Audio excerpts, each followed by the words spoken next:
I'm Dr. Justin Sledge, and allow me to welcome you to Being and Logos, an introduction to Middle-Platonism.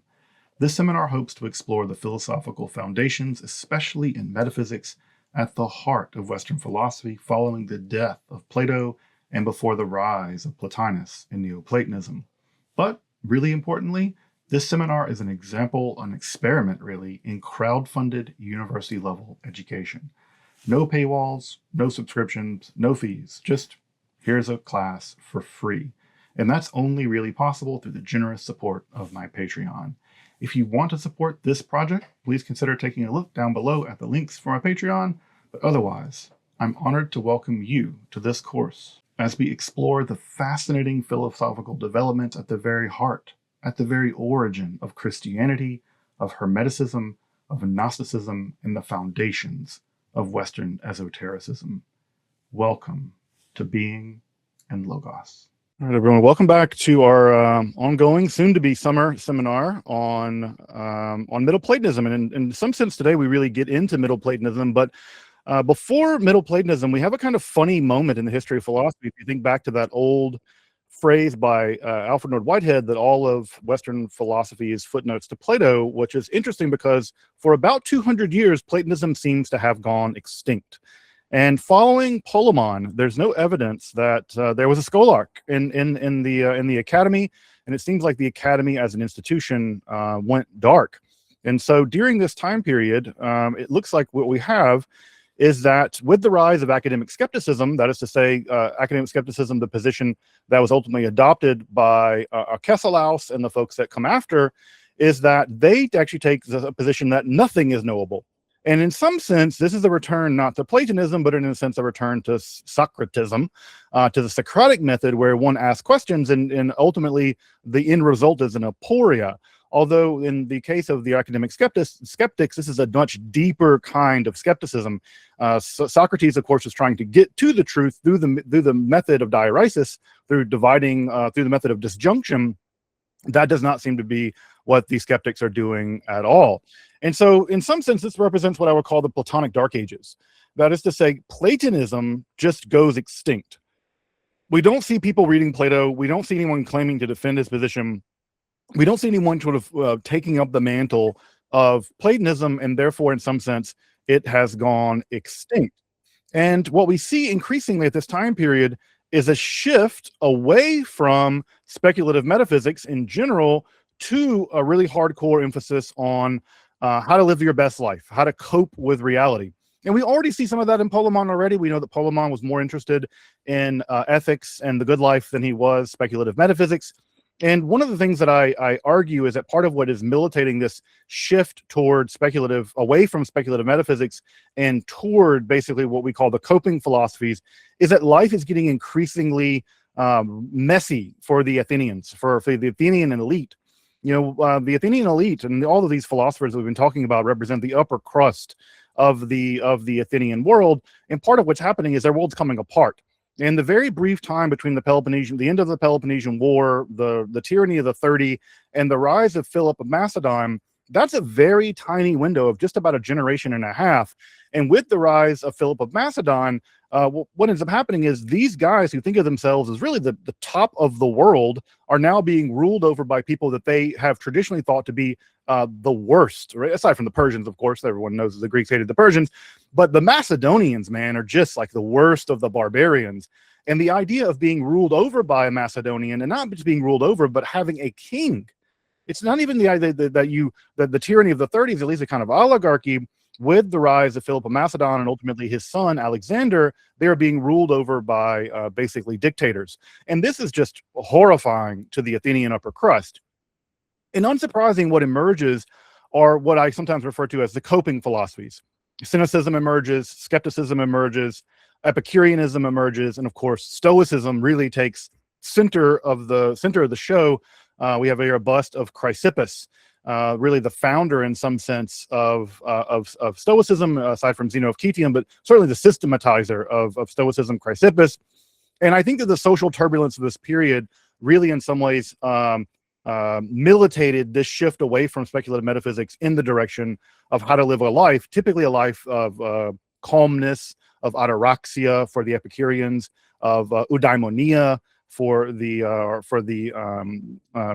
Cynics maybe, and then of course apatheia, not feeling pathoi, not feeling emotions, I guess is a crappy way of translating it, but pathoi for the Stoics. And this also inaugurates a period where we're shifting the center of the world. Not only is Philip of Macedon and his son going to come roaring through Athens, the Romans are emerging over there as well. We forget over there just to the west, the Romans are really on the warpath. They are increasingly shifting their direction in the 1st century BCE in the direction of the conquest of the far eastern Mediterranean, and as far in as Armenia and the wars against the Pontic kingdoms. And of course, Sulla is going to move into Greece in 88 BCE in the beginning of the First Mithridatic War. And this chaos, it really throws Athens into chaos. And this causes Philo of Larissa, who we'll talk about just a little bit more. He's the last scholarch of the academy. Philo of Larissa permanently moves to Rome.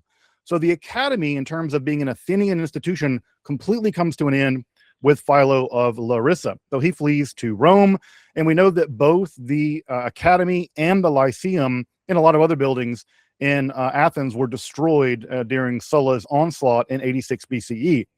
So in a way, we have the end of the academy both physically, and we have the end of the academy in some sense spiritually. It is now moved in exile. It's an academy in exile over in Rome. But Philo of Larissa is interesting because where the academy ends in terms of academic skepticism is that Philo seems to have softened a bit from the positions of people like Arcesilaus, his founder, a couple centuries prior. And what Philo seems to have held is that knowledge of objects was possible, quote, according to their nature. Now, we have this quote that knowledge of objects is possible according to their nature, but we have no idea what Philo meant by this. So there's an opening here, right? There's an opening. There's some sense in which the skepticism of Arcesilaus and that earlier generation is weakening, and there is some sense in which it is possible to have some degree of knowledge. In fact, we know that Philo allowed for the possibility of one to have a sort of spectrum of enarge. Enarge is something like vividness in Greek. And if these impressions could strike you as vivid, then you could actually prefer or reject propositions based on the vividness of your fantasiae, of the impression that made upon you. And so you wouldn't say, for instance, there is definitively, I don't know, a water bottle right here. The Philo's not going to go that far, but he would say that the enarge of the water bottle, the vividness of the water bottle, makes it such that I would prefer, it is a preferred thing to say that there is a water bottle there as opposed to a rejected proposition. So again, notice that preferred and rejected or not, there is a water bottle there. They're not committing that hardcore, but they are saying that in terms of belief, it is a preferable belief to say that the water bottle is there than say that it is not there. So this is a pretty weakened kind of skepticism. Not totally gone, but significantly weakened from the days of Arcesilaus, which in those cases, no knowledge was possible at all. And it's into that weakened position that Philo's student is going to move into. And of course, his student is Antiochus of Ascalon. Ascalon, of course, being on the coast of what is now Israel-Palestine, right? And at this time, it was controlled, I think it was the Ptolemies that controlled. The Hasmoneans did exist at this time, but the Hasmonean kingdom was far much into Judea, and they did not control down into the Shphelah. But at any rate, Antiochus of Ascalon is going to emerge, and it is going to be, and this is a really famous Roman era grave found in Ascalon. It's really, really spectacular. But it is going to be Antiochus of Ascalon that is going to ultimately open the door to Middle Platonism. Now, does he step through it? No, not really. He remains basically a Stoic, but a weird Stoic, a very heterodox Stoic. And so, history moves and fits and starts, folks. You can't expect someone to say, like, look, we're full-blown Philo of Alexandria here in the 1st century BCE. It's not going to go that fast, but it will go fast. But at any rate, Antiochus seems to have studied under both Philo of Larissa and under Menosarchus, the Stoic scholarch of the time. And this is going to be important because I think this is impressive, because what we have in Antiochus is where he's studying under Philo and studying under the Stoics. And typically, these schools were pretty siloed. I mean, they're kind of still siloed today. I mean, the amount of like time that I will just like gladly like poo-poo on Epicureanism from my own sort of like private Stoic position, I'll take every chance I can to give the Epicureans trash. If you think that I'm bad about it, they were terrible about it. And so these schools were very siloed at the time, but it seems like Antiochus was a pretty open-minded guy, and he studied under both Philo and under Menisarchus. And at the end of the day, Menisarchus is going to be the overwhelming feature of what's going to come here. So it seems like what he wants to do ultimately is to split the difference between the schools. It seems like even before he goes into exile over to Alexandria, he wants to split the difference between the Stoics and the academic skeptics. And in some sense, he will be successful at doing that. But already the division between Philo and Antiochus was enough that when Antiochus ultimately decided where to permanently station himself, or during the exile to station himself, he does not go with Philo of Larissa to Rome. He does not follow his teacher to Rome. Where does he go? He goes to the newly formed city of Alexandria. And that's already, you know, if this were a novel, that would be called foreshadowing, because we're about to spend a lot of time in Alexandria. So at any rate, he goes to North Africa, and it's in North Africa that ultimately the division between Philo and academic skepticism and Antiochus of Ascalon is going to break open, and ultimately what's going to go happening is Antiochus is going to carry the day. But to get at this, we have to see what it is that they're breaking. What is the decisive break here? And there are basically two kinds of breaks that are happening here.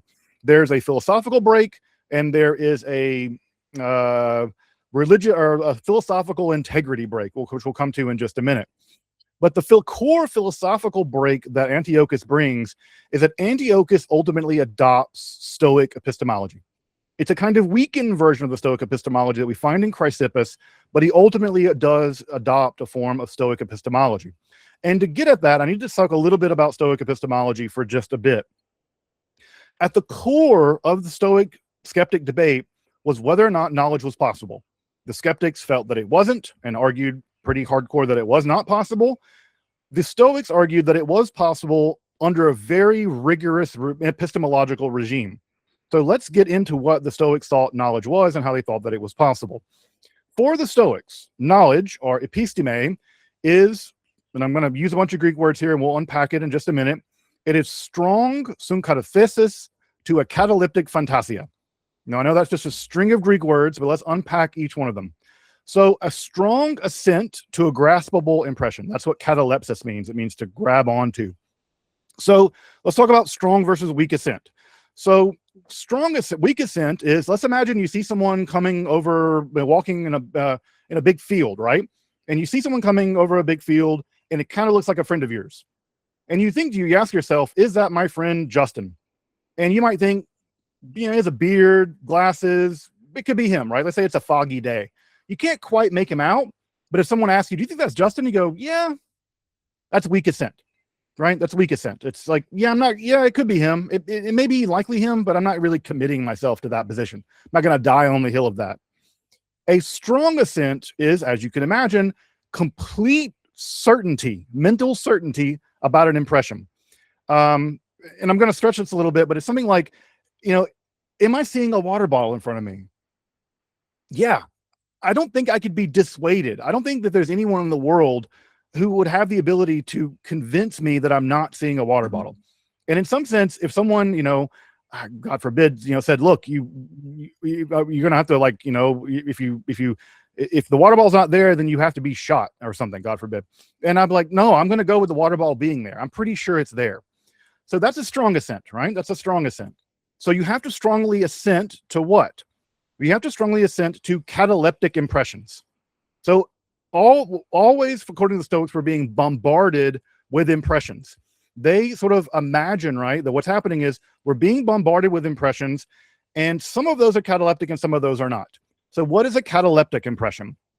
A cataleptic impression, again, to keep using the example of the water bottle, right, is that the impression has to come from the thing that is really there. So imagine if this water bottle were just a piece of painted paper, right? And I thought, oh, that's a water bottle. That would be acataleptic because it's not coming from a thing that is really there. So it has to be really there and be really the thing. So this is a correspondence theory of impression. They use the language of it has to be stamped and sealed by what it is. That is to say, the thing generating the impression has to be in some sense produced only by this thing, right? Nothing else. If something else were to produce a fantasia, an impression into my mind that looked like the water bottle, or if this were just like a bunch of things taped together or something, then that would be an acataleptic impression. And finally, right, it has to come, it can't have come from somewhere else. So imagine if there was some kind of weird hologram or something and that was generating the image, and I assented to the fact that it was a water bottle, that fantasia would be acataleptic. So what you have to do, according to the Stoics, is that for knowledge to be possible, you have to strongly assent, right? So only strong assent, and it has to be strong assent to a cataleptic impression. Everything else, then you have knowledge. Then you have episteme. Everything else, according to them, is doxa. And this includes, by the way, doxa, opinions or beliefs, right? This includes, by the way, the pathoi, the feelings, right? Because when you have a feeling, and when you have a mental impression of, I say, anger, anger is never a cataleptic, never a cataleptic impression. You are simply responding irrationally to something that is itself has nothing to do with you feeling angry, right? The idea that someone says something mean to me, there's no reason why I should respond angrily. There's no logical connection between them uttering stuff with their flapping jaw and me getting angry. Those are not logically connected, and therefore they can never be cataleptic. And therefore you can never assent to them. And so the idea is you can never assent to it, and therefore they are just doxa. So you saying I'm angry at this is just an opinion, man. So this is the reason why the Stoics reject along epistemological lines that one should assent ever to the pathoi. Now that's getting us a little further afield than we need to, but this leads to a really strong position for the Stoics, such that only the sage was actually capable of correct knowledge. No one else was. So all of us regular schmucks, we are not capable of actual cataleptic impressions or strong assent to cataleptic impressions. We mostly, right, end up engaging in doxa. And so this position, which is extremely strong, I mean, this is a very, very high bar for knowledge. The academic skeptics took them to town for this. And their main argument basically was, you never have cataleptic impressions, man. Like, you could be tricked. Everybody can be tricked by the moon. You look at the moon, and the moon looks like it's tiny in the night sky, but you know it's not tiny, but you see it being tiny, right? You literally cannot see the truth of the matter. And so you'll never have a cataleptic impression, and therefore you can never strongly assent to one. And would you really strongly assent to anything where you could simply say, I could not be wrong about this? Like, it seems like an epistemologically, like, crazily hubristic take on how to get knowledge. And so for the Stoics, knowledge is possible, yes, but only under extremely strict conditions. But that's enough for the possibility of knowledge, at least for them, and that at least opens the door to being able to know things about the world. Which, of course, if you want to do Platonism or really any philosophy, you need to have that door open back up to you. And it is going to be what Antiochus is going to do, is that he's going to take the conceptions of catalepsis, of strong assent to cataleptic impressions. He's going to weaken it, right? Because he's not an Orthodox Stoic. He's not an Orthodox Stoic. He's going to weaken it, which is already being weakened after Chrysippus anyway. He's going to weaken the concept of catalepsis, and it's going to allow him to bootstrap Platonism via Stoicism. This is what he's going to do. He's going to be able to basically bootstrap Platonism using the machinery of Stoicism. Because again, what does Stoicism have going for it? It's basically the only philosophical school at this time that allows for having justified true belief. And of course, that's completely necessary for any conception of Platonism to work. Although, as we'll see, it's a somewhat bizarre way of bootstrapping Platonism. Again, we can't imagine two separate positions, right? Plato is a hardcore idealist. Stoicism are hardcore materialists. Stoic logic operates through disjunction. Platonic logic operates through disjunction. Stoic logic operates through sort of a very early version of propositional logic. You know, this goal of of Platonism is eudaimonia through the virtues. The goal of Stoicism is apatheia, through basically eliminating all of the doxa that include things like anxiety and depression. These philosophies on paper could not be further apart. And so it is interesting that when Antiochus wants to square the circle of all the philosophies he doubles down on Stoicism. But we'll see, there's good logic here. There's actually some good logic here that is actually militating this. But in some sense, like many things in life, this is not just a intellectual beef between the Stoics and the academics. This is also militated by what Antiochus took to be basically philosophical revisionism on the part of Philo. So in Rome, Philo, kind of in exile, basically writes a book detailing how his philosophy is a completely legitimate continuation of what they call the ancients. That is to say, the philosophies of Aristotle and Plato and Socrates and everybody else. So he basically argues in a book that no longer survives to us that academic skepticism is identical to Platonism, that Plato himself taught academic skepticism. Now, if you know anything about academic skepticism, you know that Plato absolutely did not teach that. Not at all. Not at all. And so Antiochus receives this book called the Roman Books, and Antiochus is like, absolutely not. This is completely making up stuff. You are completely engaging in revisionism to justify your position as scholarch by saying you represent a continuous line all the way back to Polemon, through Speusippus, back to Plato. No. And not only that, he had good arguments because they had those books. He had Plato, he had Speusippus, he had Polemon. He knew at some level that this was that academic skepticism was a strange derivation, perhaps a heresy that had no intellectual continuity with the actual old academy. So he just loses it. Antiochus just loses it. And is at this moment that Antiochus breaks with Philo completely, Philo of Larissa. And at this point, in 86 or so, which is quite early after the war, and by the way, I know this feeling of Antiochus, right? It makes me crazy when I see academic revisionists saying things like, oh yeah, we've always believed in rational, democracy. I'm like, what are you talking about? We've always believed in this stuff. But at any rate, Antiochus breaks with Philo, and while Philo remains in Rome, Antiochus returns to Athens. And of course, he returns to Athens in pretty bad shape. The academy has been destroyed. But what he does when he returns to Athens in around 86 or so is that he publicly makes the argument that he, not Philo of Larissa, he is now the head of the academy. And what he represents, according to himself, is an authentic turn back to what he calls the ancients. And what he argues, again, somewhat strangely, is that he argues that Plato, Aristotle, and Zeno of Citium, the founder of Stoicism, were all fundamentally in agreement. They all agreed. They were basically the rightful heir of the academy should have gone Polemon, Zeno of Citium. But what he suggests is that there was a break in Stoicism led by the heretic Chrysippus. And what Chrysippus does is he makes Stoicism too extreme. And the way that he made Stoicism too extreme was that Plato and Aristotle were in agreement that eudaimonia was the result of the virtues plus some degree of external goods, right? You had to have the virtues to be happy, to have eudaimonia, but you also had to have some external goods, like a house, like food, like water, like not being tortured. Chrysippus made the argument that the sage can achieve eudaimonia purely through the virtues and only through the virtues. That the sage was eudaimon, even being tortured, even dying of hunger, even being homeless. The virtues for the Stoics after Chrysippus were sufficient for eudaimonia, sufficient for happiness.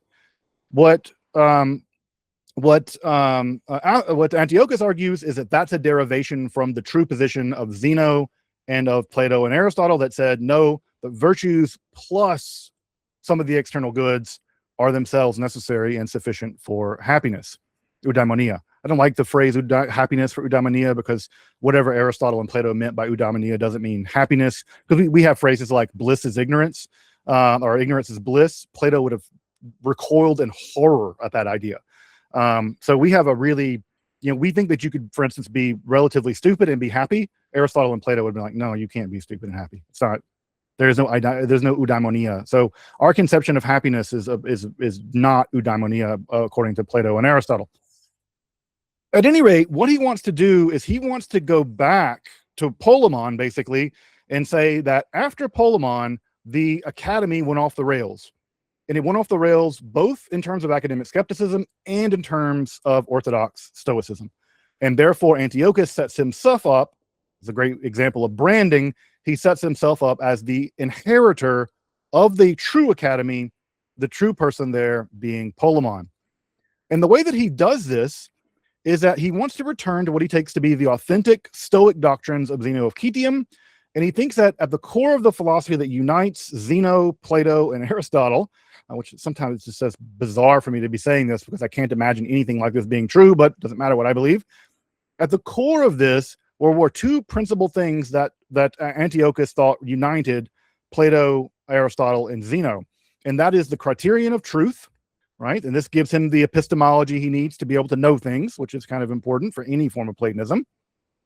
And secondly, what he calls the end of goods, the teleos agathos. And so the end of goods, this is his moral philosophy, his value theory. And he puts together both his criterion of truth, right, and the end of goods.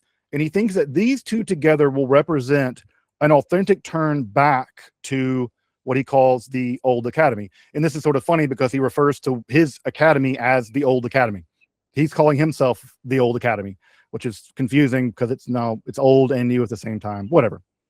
So the way this is going to work, according to Antiochus, is that we can build up truth via catalepsis, so via the Stoic epistemology. We can build it up, and we can get it from sense impressions. So we can trust our sense impressions as long as they are governed over by the hegemonicon, which we'll talk about when we get in a minute to the soul. Antiochus believes in an 8-part soul. I guess I can say it now. He believes in 5 senses. He believes in a procreative force, and he believes in a speech, right? So, and those 7 senses are ruled over by an 8th sense, which is what he calls the hegemonicon. And the hegemonicon, if it is ruled over by the logisticon, or if it is made logistikos, that is to say, if it is ruled logically, then you can trust the sense data coming in. So if the hegemonicon, the thing that governs all the different senses, is rationally organized, then the sense data that you're getting is trustworthy. You can build up from sense data more and more technically complicated propositions about the world. And as long as you subject those more high-level propositions to logical analysis, you can build up a worldview. So sense data can be trusted if it's governed a certain way, and then that governing allows you to generate logical structures, and from those logical structures, we can have truth about the world. That does sound a bit like Aristotle. That is the kind of thing Aristotle would say. I think it's the kind of thing that Plato would say as well, although for very different reasons. And part of the reason why you could do this is because sense impressions do admit of what, again, we talked about from Philo Larissa. Sense impressions do admit of being vivid. They do have anargeia. They have vividness, and therefore we are able to trust them to a significant degree if they're governed correctly. And we can trust propositions, obviously, because if propositions are governed by syllogistic logic, you can always derive a new truth from syllogistic logic. Interestingly enough, he goes with the syllogism and not with Chrysippus's propositional logic, what little we know of. We know that it was a superior logic, all things told, but he did not like Chrysippus for whatever reason. Really saw him as kind of a heretic. So the first thing he wants to deal with is skepticism, right? The skepticism that he wants to, the academic skepticism is basically, he wants to dispense with it. He dispenses with it in 2 arguments. The first argument is that skepticism is self-refuting. At the core of skepticism is that you can't know anything. Well, if you can't know anything, that's true. And therefore you know something. And he thinks this is just ridiculous. He thinks that this is a self-refuting position, that if no knowledge is possible, and it is true that no knowledge is possible, then you can definitely have knowledge that no knowledge is possible. And so he thinks this produces a kind of self-contradictory nonsense position. He's like, no, skepticism isn't a real position. This is a rhetoric, and therefore we're not taking this seriously. This is rhetoric. Further, he says, is that not only do we not take it seriously because it's self-refuting, But you have to take seriously the fact that when I put the water bottle on the screen, you're seeing the water bottle, assuming you're looking at the screen. I'm seeing it. We all have what the Stoics called koinai and noi. We have common notions. We're all sharing in the same experience of seeing the water bottle. You're seeing some shade of blue and some cylinder-shaped thing or whatever. We all share a basically similar experience of the world. And now again, there's always, some degree of elasticity or that or whatever, but we all share a basically common shared experience of the world. And if it were the case that nothing were knowable, then we wouldn't share that common sense of the world. The world presents itself to us in a vivid way that we all share, and therefore it seems likely that we can observe the world and know things about it. And so what he says is, look, we have these common notions that we all seem to have gotten from the Logos, as we'll see, and these common notions, these koinai and noi, they have to come from somewhere. Like, I perceive space. I've never seen space itself, but I perceive space. You perceive space. Where is the concept of space coming from? Where is this concept of time coming from? We all experience space and time. Where are these concepts coming from? And they're irrefutable. There's simply no way not to experience them. Now, of course, we can say the content of the chat, but what they're going to say here is like, no, something must have implanted these common notions into us. And they're rational. You never see time go the other way. You never see cause and effect go the other way. Effects don't cause causes. Causes produce effects. It never goes backwards. And so the fact that we observe the world operating this way means that something must be structuring the world to make it that way, and also structuring our mind such that we experience in the way that we do, and we all share that experience. And for him, again, this is ideas coming over from Stoicism, this must be the fact that there must be something about the universe structuring us in such a way to perceive it. And these basic intuitions, we might call them, space, time, causation, these are what the Stoics call the logos pragmatikoi. These are the basic metaphysical ideas. Literally, they're the seeds of truth, the seeds of logic, the seeds of logos, of what is the word. These are implanted in us by the divine fire, by the divine God, of which is the self same with nature, with the cosmos, and the interaction, right, of those common ideas. They form the forms. So this is what he's going to do. I think it's ingenious. The logos pragmatikoi, right, are the ideas that come from the primal fire, the primal God that is nature. They're implanted in our mind, and when they're instantiated, when I see an object in space, and we have shared common ideas about objects in space, we are experiencing the form of space, but not because it's some transcendental form like Plato, but because the cosmos itself, God, is implanting those logos pragmatikoi into our minds, and we are instantiating them when we have beliefs. And again, for the Stoics, beliefs are not dispositions. They're things you actively have to be doing. And so form and instantiation are both happening. So notice that we have a very Stoic version of methexis, of participation. That when I see the water bottle in space, right, the concept of space is in my head because of the logos pragmatikoi, and I'm seeing it, and because you see it too, we're all sharing in the same experience of an individuated object in space. And we only can do that because of the shared logos pragmatikoi that we have in our mind.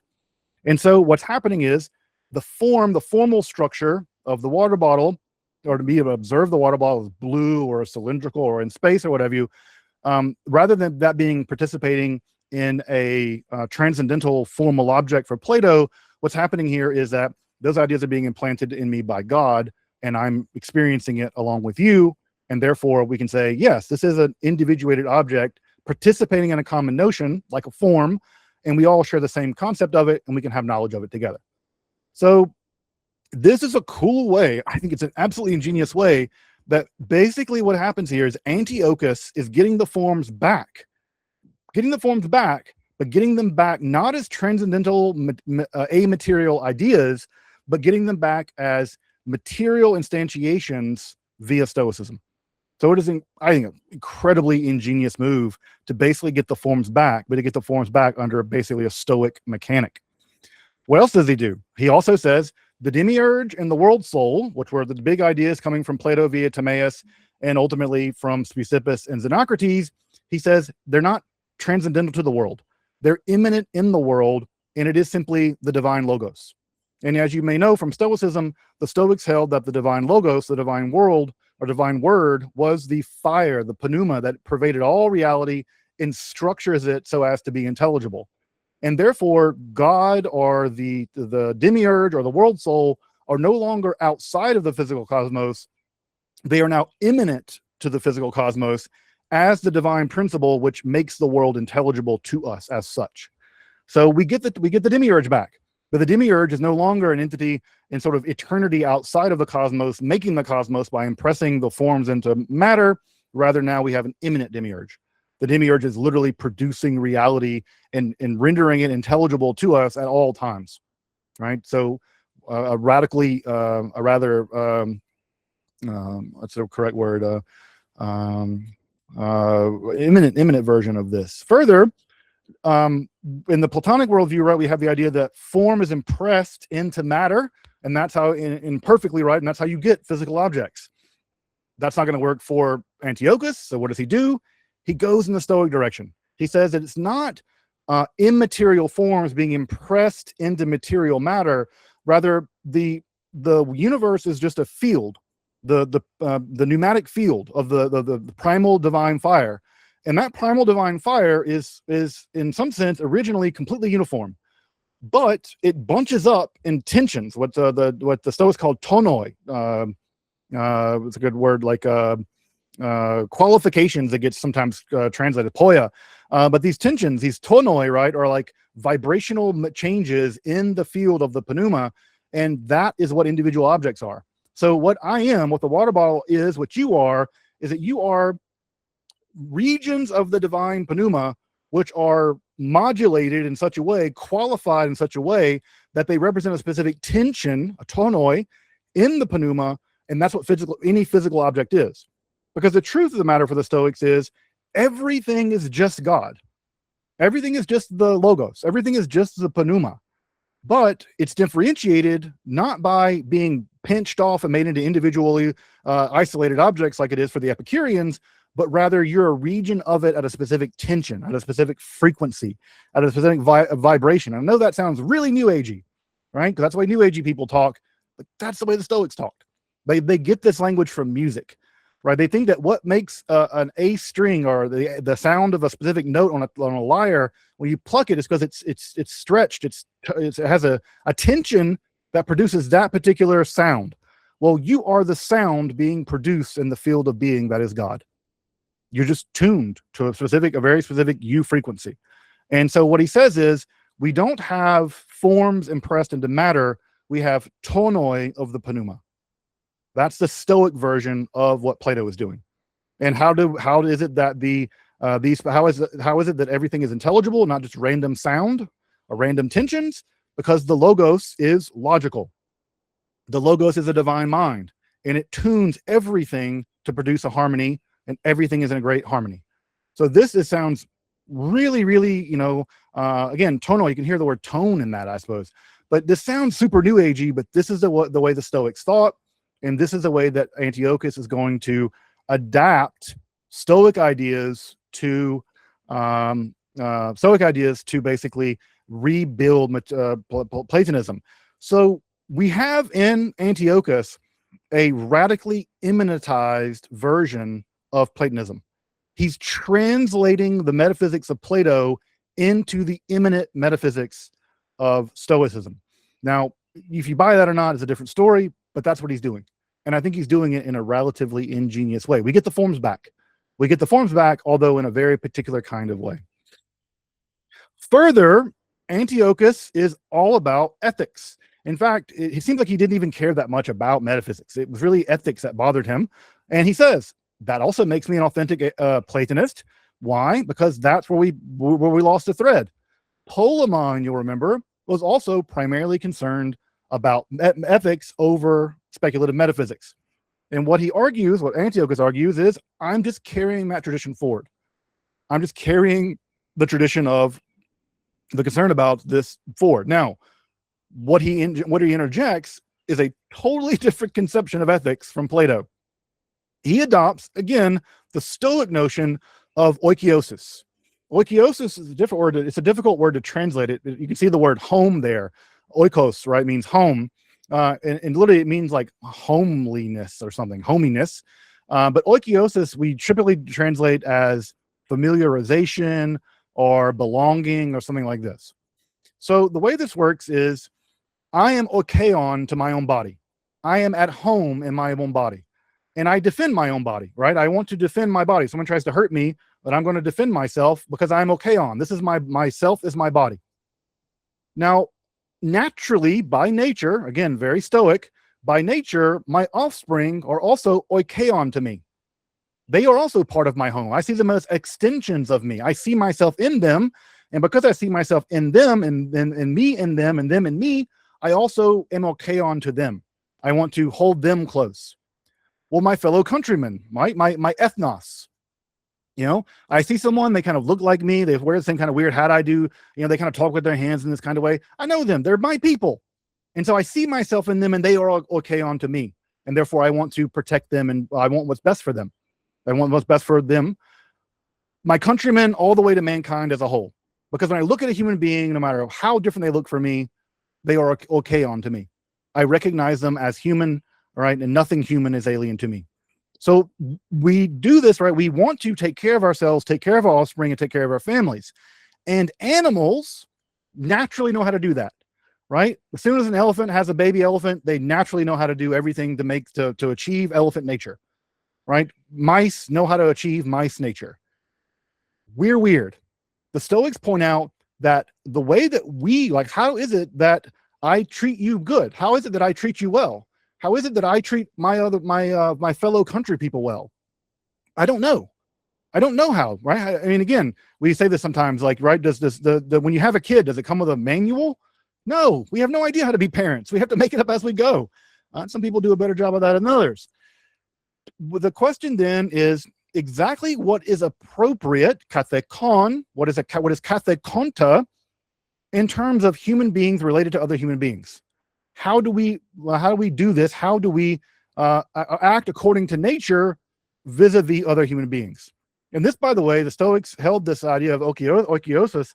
They held the idea that fundamentally I am not different than other human beings, and therefore I am a good person and they're a barbarian. The Stoics were among the earliest what we call cosmopolitans, and that word, right, is that my polis is not Athens, my polis is not Rome, my polis is the whole world, because human beings live in the whole world, and human beings are oikeon to me. So this is getting at our second problem for Antiochus. And that second problem is, how do you live your best life? What is the ultimate good? And the question is, how do you achieve it? You achieve it by figuring out what is kathekon, what is appropriate for how human beings should act. And this is the quest for the supreme good, or the end of goods. And what's interesting about this is that he gives a Stoic answer, which is to say that mostly it's the virtues, right? Folks know all of the classic Greek virtues, temperance and courage and things like that. So you need to get the virtues. The virtues are what are appropriate. When I want to deal with you, in order to protect you from bad, like a wild animal, I have to be courageous. You are oikeon to me. And because you are oikeon to me, I don't want bad things to happen to you. But the only way for me to do that is to become brave. And therefore, the virtue of bravery, the fixed disposition of bravery, is one of the virtues that I have to develop as a habit, to use the language of Aristotle. And it becomes what Aristotle calls a fixed disposition into me, and it can be accrued to me as having acquired the virtues. But he takes, importantly, Chrysippus to task. Remember, Chrysippus says, look, it is sufficient if you have the virtues, that is sufficient for eudaimonia, for happiness. What's going to happen here is that Antiochus is going to reject that. He's going to say, no, you need to have some external goods too. So this is a return to Plato and Aristotle.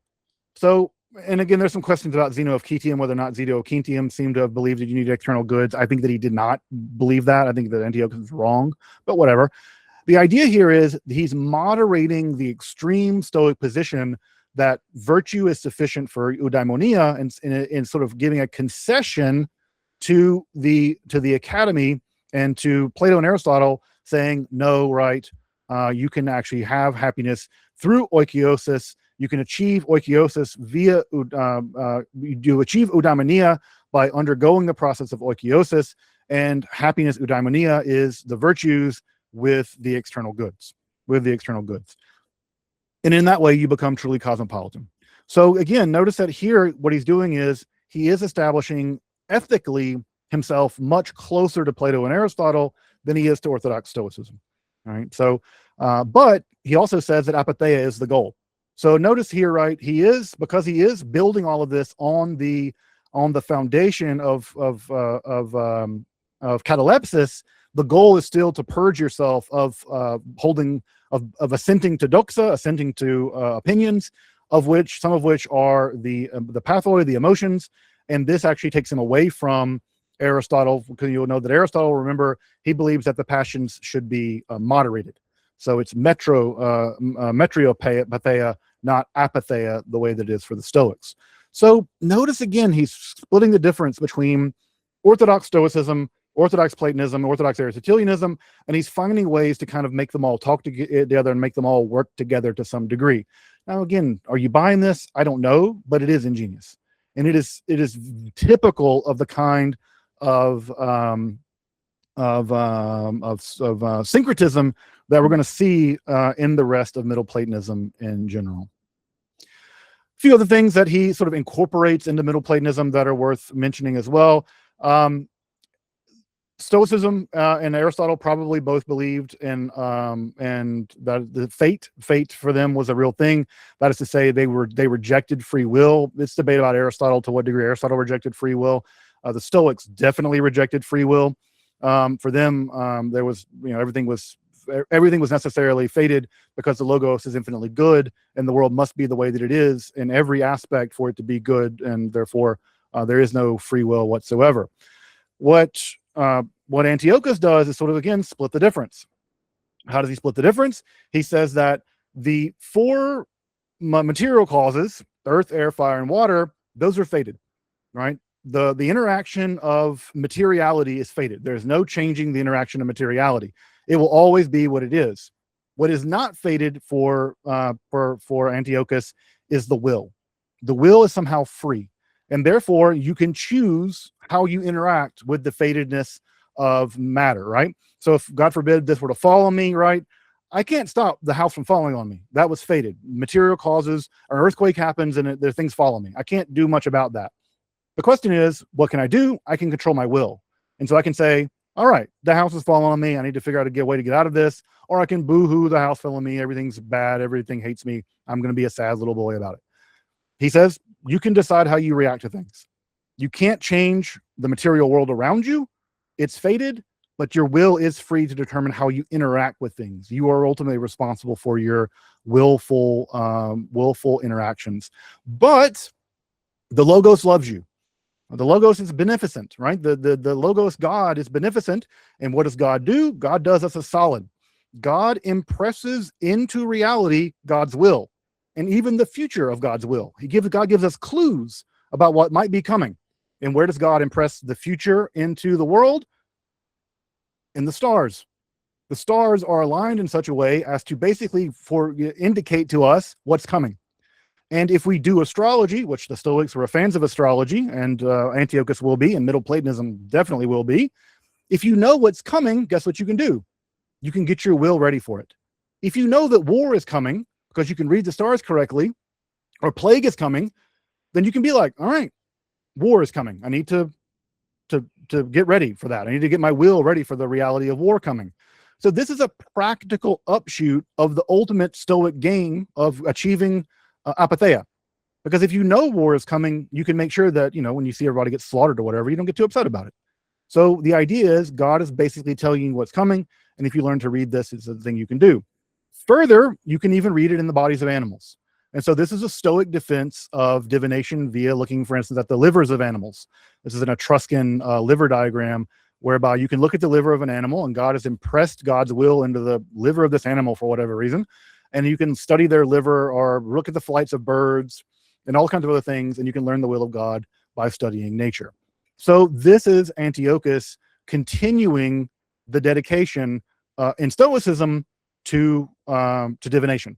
And again, I don't have to impress upon you too hard that divination is going to be important for Western esotericism. Surprise, surprise. And that this insistence on divination, which has nothing to do with an interest in esotericism, it has an interest to do with achieving apatheia, but this weird commitment to divination is going to have a huge ramification in terms of the output of Western esotericism, in terms of astrology and other forms of divination. In terms of demonology, it looks like Antiochus follows the classic standard position of the epinomis, which is to say that there are daemones.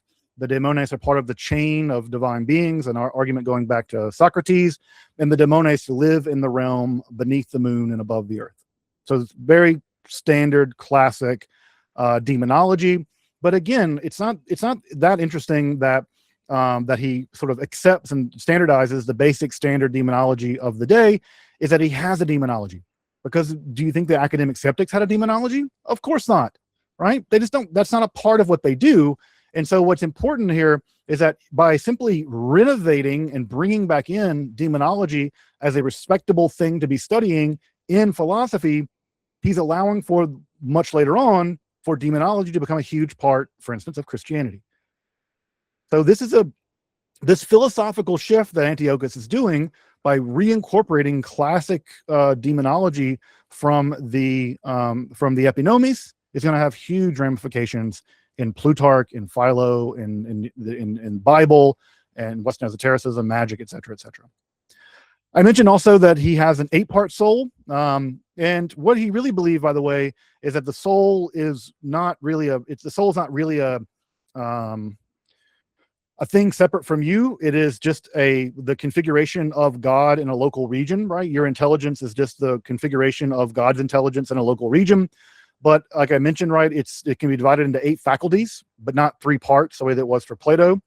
It can be really, so, and I mentioned earlier that those 8 faculties are the 5 senses, along with speech and the desire for procreation. I like the fact that he makes the desire for procreation like on level with like sight. And again, I mean, when you have the need, it's just as real to you as seeing. It can be cataleptic to you, I suppose. But the desire for procreation, speech is going to be one of his senses. That's, again, also very salient.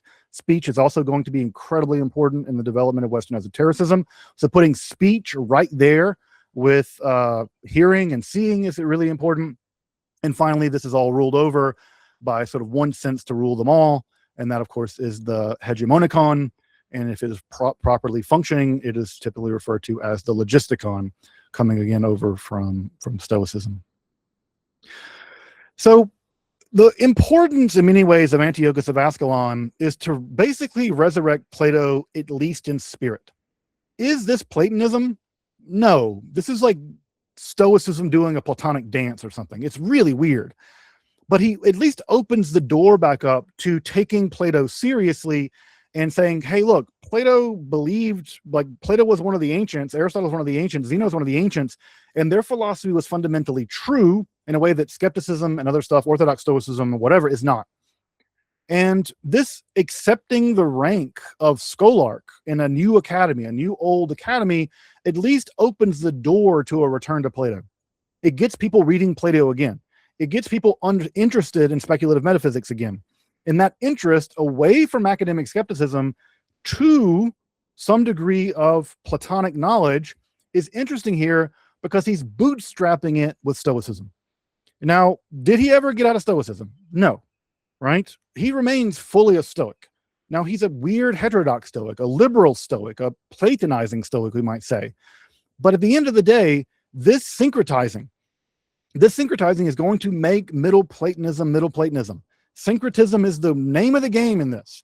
Whether you're syncretizing Plato and Stoicism, Plato and Pythagoreanism, like we'll see next time with Eudorus, whether you take a Platonizing Stoicism, well, as we'll see next time with Posidonius, everybody is mixing and mashing their philosophies to get them to work. And that is, in many ways, a core component of Middle Platonism. Also core importance. Antiochus takes one of the most important concepts from Stoicism and Platonizes it. And that's the concept of the logos. The logos, right? The idea of the divine mind or the divine will or the divine word, that that the excising of the logos from Stoicism, from Orthodox Stoicism, and putting it into a new environment means that now the concept of the logos can float freely in the intellectual space and is no longer tied down specifically to Orthodox Stoicism. That I cannot express to you how important that is going to be for the development of every single idea in the Western world. I mean, read the Gospel of John. In the beginning was the Logos, and the Logos was with God, and the Logos was God. This is only possible because Antiochus of Ascalon has extracted the concept of the Logos from Orthodox Stoicism and has put it into a more free-floating philosophical environment. It cannot show up in Christianity without that happening. It just can't. And Antiochus, again, whether he knew it or not, is pioneering that kind of shift in the direction of Middle Platonism. But we know that Antiochus, he would die on campaign. He was hanging out. He taught. Folks may know this, right? He taught Cicero briefly. He taught a lot of people, right? Several main characters in this, in Roman times. But his brother Aristos would ultimately take over the academy from Antiochus, and then an Egyptian, Theomnistus of Naucratis, an Egyptian, would take over after Aristus dies. And Theomnistus, by the way, would teach Marcus Junius Brutus, the assassin of Julius Caesar, in around 44 BCE, because around 42 BCE, Marcus Junius Brutus did not exist anymore because he had just lost the civil war with Caesar, with Augustus. But at any rate, Marcus Junius Brutus is over in the lectures of Menistus, and it's not clear what happens with the death of Menistus. It seems like another one of Antiochus' students, Aristo, who was a native of Alexandria, is set up a new school in Alexandria, sort of a franchise, you might think. And of course, it is going to be in Alexandria that Middle Platonism is going to completely explode in popularity. And as I say, it's going to take root in that city. But in order to get to there, we're going to need to take sort of a slight turn in two directions. Two directions, again, that seem weird at first. The first direction we need to turn is to Eudorus of Alexandria. And Eudorus is going to resurrect another version of Platonism, but along Pythagoreanizing lines. And that should immediately jump out to you as important for two reasons. One, Eudorus doesn't seem to know about the Agrapha Dogmata, and he seems like he's reinventing Plato along Pythagoreanizing lines because he thinks that's that's authentic Platonism. Turns out he was completely right. So one, we're going to get a Pythagoreanizing Platonism from Eudorus of Alexandria, and he's going to be basically accidentally correctly reinventing a version of Platonism, a more authentic version of Platonism. But before we get to Eudorus, we need to take a detour again into Stoicism, but into another heterodox Stoic. And that's the gentleman here you can see the bust of. This is Posidonius. Posidonius is going to be a weird heterodox Stoic. He's going to be a scholarch of the school, but he's going to introduce a really important idea that we'll get to next time. And that idea is that because the logos is a field, it's a unified field, and the system is a system of tonoi, right? These tensions, these tones, all of those tonoi are connected via the logos into a web of what he calls sympatheia, sympathies. And these sympatheia can be manipulated. And if you know how to manipulate the sympatheia, you can affect another region of the divine logos locally. Now, you know exactly what that's going to be called. That is going to be magic. And core to Posidonius's notion of sympatheia is that this whole system is one field, one unified field that the sympathies connect, and those sympathies can be manipulated. That, of course, there is simply no Western magic without Posidonius. And so Posidonius is going to be a little bit of a detour into Stoicism, but he's a weird Stoic. And we like weird Stoics around here. You're looking at one. And that weird Stoic of Posidonius is going to get us the theory of sympathies. And without the theory of sympathies, no Western esotericism. So we're going to go bifurcate it a little bit here. We're going to cover Posidonius very briefly because he was a polymath and wrote tons, and we're only going to focus on a few things that he developed. But next time, we're off to Alexandria, take a look at Posidonius. We're going to take a little detour. We're going to go to Posidonius, and then we're going to land in Alexandria and really get to Eudorus and it is going to be Eudorus in many ways that is going to generate this Pythagoreanizing Platonism that all of us would recognize more distinctly, much more than Antiochus of Ascalon's Platonism. But we're going to get to Alexandria, and at that point we're going to see Platonism really reemerge in a strong way, in a Pythagoreanizing way, and that, of course, will be, in some sense, a very pure version of Middle Platonism. So to Posidonius and to Alexandria we go next.